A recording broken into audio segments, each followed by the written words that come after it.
Olá a todos, vamos dar início à nossa unidade 2 do conteúdo programático da disciplina de Fenômenos e Processos Psicológicos, e na aula de hoje a gente vai falar sobre aprendizagem, cognição e motivação, dando início aí, introduzindo os processos psicológicos básicos aqui na nossa disciplina, ok? Para a gente iniciar a discussão da aula de hoje, eu gostaria de falar com vocês um pouquinho a respeito do conceito de aprendizagem como objeto de estudo, né? Então, é importante que a gente considere que a aprendizagem é um processo que está permeado aí por uma diversidade imensa de fatores, né? Então, o desenvolvimento fisiológico, as tentativas, erros e acertos, as descobertas que a gente vai fazendo na nossa relação com o ambiente, né? Agora, considerando, né, a psicologia, né, considerando um aspecto aí científico de interpretação desse conceito, quais será que seriam os critérios, né, que a gente poderia considerar para entender que houve um processo de aprendizagem, que se consolidou um processo de aprendizagem? Nesse sentido, a gente tem dois grupos tradicionais aí dentro da psicologia, né, que vão interpretar este processo, ok? O primeiro grupo seria o grupo aí das teorias de condicionamento. O que acontece?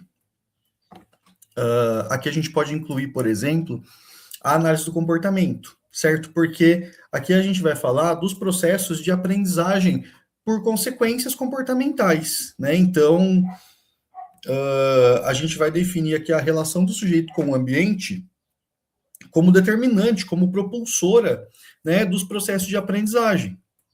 Então, a gente aprende aí a associação entre estímulo e resposta, e a gente mantém ou não um comportamento através da consequência que o ambiente nos oferece, né? Então, nesse sentido, a gente consegue compreender aí por que é que alguns padrões de comportamento são adequados em alguns contextos e outros não, e como é que a gente vai aprendendo e consolidando isso ao longo da vida e selecionando o nosso repertório, porque a gente vai consolidando todo esse processo através das consequências que a gente vai tendo do ambiente, né? E aí a gente tem um parâmetro aí sobre quais comportamentos estão adequados, quais não estão, e isso interfere diretamente aí no nosso repertório. E isso também acontece, por exemplo, a gente pensar numa criança que está aprendendo a falar, né? Então, no início, aí a criança vai emitir um som com função comunicativa e ela vai ser reforçada com aquele som. Depois ela vai chegar mais perto, vai falar uma parte da palavra. Aí a família já não vai mais reforçar o som, mas vai reforçar a palavra, né?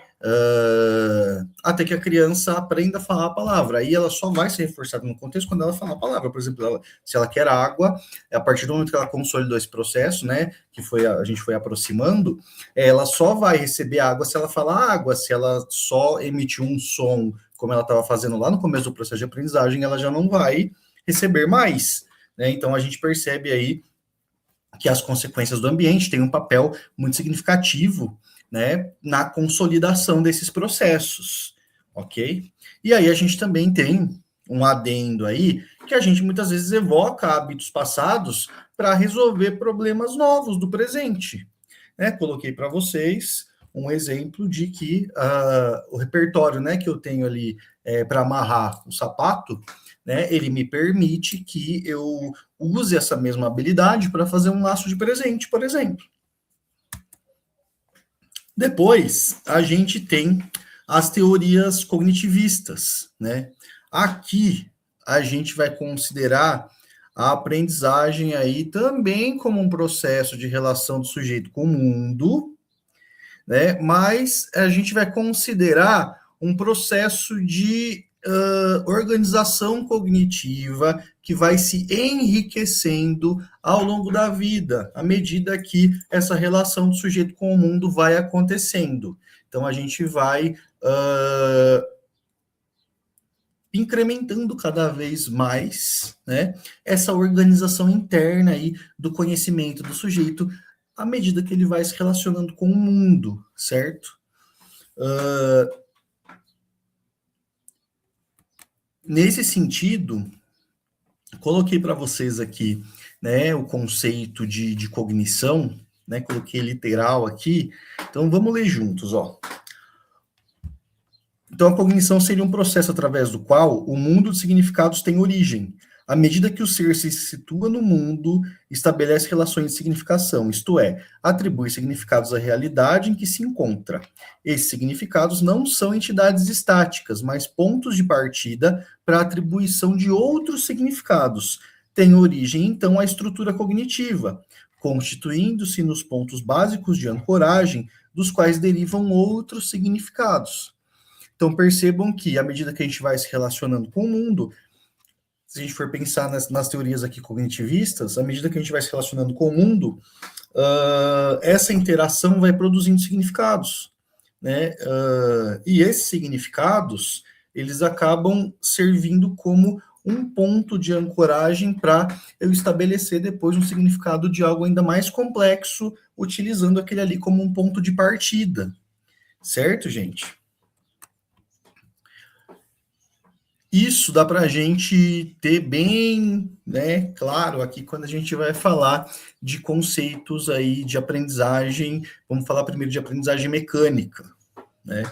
Nesse sentido, a aprendizagem mecânica, ela seria aquelas situações em que a gente aprende algo e a gente não tem nenhuma associação, né, com algo prévio ali, que já esteja estabelecido na nossa estrutura cognitiva. Então, eu não tenho um ponto de ancoragem, não tenho um ponto de partida de alguma experiência prévia, de algum conceito prévio que eu já estabeleci, que eu posso utilizar como ponto de partida para aprender aquele algo novo ali mais complexo. Então, não tem essa relação.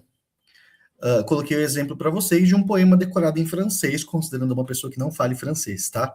Então, eu vou decorar aquelas palavras, né? Existe um processo de aprendizagem ali, mas ele não vai estar ancorado em nenhum conhecimento prévio, porque eu não falo francês, ok? Nesse sentido, o processo de aprendizagem mecânica, ele estaria relacionado aí ao conhecimento adquirido que não se relaciona com conceitos pré-existentes dentro da nossa estrutura cognitiva, ok? Agora a gente tem um outro conceito, né, que seria aí o processo de aprendizagem significativa. Diferentemente do conceito de aprendizagem mecânica, aqui a gente tem um ponto de ancoragem, né? Então, o conteúdo novo que eu estou aprendendo, ele se relaciona com algo que já está disponível na minha estrutura cognitiva. Ele se relaciona com algo que eu tenho um conceito claro, relevante, disponível ali no meu repertório prévio, né? Então, a gente está aqui estudando, por exemplo, o conceito de aprendizagem significativa. Para nós estarmos aqui estudando esse conceito, possivelmente a gente está utilizando alguns pontos de ancoragem aí no repertório de vocês, né? Porque, por exemplo, falamos de conceito de aprendizagem isoladamente, e a gente foi construindo aqui ao longo da aula uma compreensão, né, desse conceito de aprendizagem que nos permitiu ir deixando ele mais complexo, né? Então a gente se utiliza aí de pontos de ancoragem para ir trazendo, né, a aprendizagem de novos conceitos mais complexos na nossa relação com o mundo, ok? Separei para a gente mencionar aqui na nossa aula também, como mais um processo psicológico básico aí, o conceito de motivação. É importante que a gente considere que esse conceito ele está muito ligado tanto a situações de facilidade quanto a situações de dificuldade, né, de aprendizado, porque as condições que podem promover a motivação, elas podem estar relacionadas aí tanto em situações de sucesso quanto em situações, né, de falha, de fracasso nos processos de aprendizagem, né? Para a gente considerar a consolidação aí adequada de um processo motivacional, a gente precisa considerar algumas variáveis, como, por exemplo, o ambiente, né? Então, o ambiente precisa favorecer as forças internas do indivíduo, né, que vai ter uma relação com o repertório comportamental prévio dele, então, o desejo, o interesse, a necessidade de aprender aquilo, né, e a questão do objeto ser uma fonte de satisfação daquele fator interno que o mobiliza. Então, existe algo interno que me mobiliza a estudar esse tema, e no contato com esse tema, esse fator interno está sendo saciado em alguma medida, certo? Então, esses fatores aí, eles vão favorecer, né, processos motivacionais, ok? Então, aí a gente vai ter uma relação sempre entre o organismo, a necessidade, o ambiente e o objeto. Se a gente tiver alguma falha aí entre essas instâncias, né? Por exemplo, se o objeto acabar não sendo uma fonte de satisfação daquele fator interno que mobilizou a busca, né? Ou se o ambiente de repente não favorece, aí a gente vai ter certamente prejuízos aí com relação às condições motivadoras, né? Para aquela relação do sujeito com aquele contexto, certo?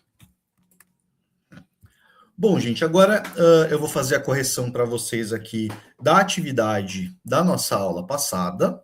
Então, vamos fazer a leitura juntos aqui da questão. A questão era a seguinte: de acordo com Vygotsky, conforme apresentado por Bock, 2008, o desenvolvimento infantil deve ser compreendido a partir de 3 aspectos principais. Quais são eles? Então, a gente tem a alternativa A, biológico, emocional e social. Alternativa B, cognitivo, afetivo e motor. Alternativa C, instrumental, cultural e histórico. E alternativa D, genético, ambiental e comportamental. Então, conforme nós vimos na nossa aula passada, os 3 aspectos principais aí que o Vygotsky traz, né, com relação à compreensão dos processos de desenvolvimento infantil, seriam aí os que estão contemplados na alternativa C, que seria instrumental, cultural e histórico. Lembrando daquele contexto, né, do materialismo histórico dialético, né, e toda aquela conversa que a gente teve na nossa última aula a respeito desse autor. Ok, pessoal? Lembrando que na aula de hoje nós também teremos uma atividade, tá? Conforme combinado aí com todos, para que vocês respondam, tá?